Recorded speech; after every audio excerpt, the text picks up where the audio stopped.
ඔයාට අද හිතෙනවද මම පරක්කුයි දැන් වැඩක් නෑ කියලා?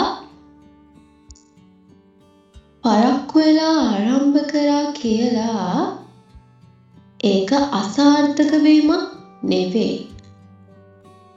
ලෝකේ සාර්ථක වෙච්ච ගොඩක් අය මුලින්ම වැටුණා. හැබැයි එයාලා නැවතිලා හිටියේ නැහැ. ආපහු පටන් ගත්තා. ඉක්මනින් පටන් ගත්තා කියලා ජයග්‍රහණයක් ලැබෙන්නේ නැහැ. නවතින්නේ නැතුව ආරම්භ කරන එක තමයි වැදගත්.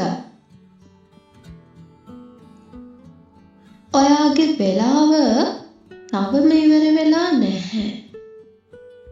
ඔයාගේ කතාව තවම ලියලා ඉවරත් නැහැ. ඒ නිසා අදම පටන් ගන්න. හෙට නෙවෙයි, ඊළඟ සතියත් නෙවෙයි, මේ දැන්. වීඩියෝ එක හිතට දැනුණා නම් ලයික් කරන්න, සබ්ස්ක්‍රයිබ් කරලා හෙට මාත් එක්ක ඉස්සරහට යමු.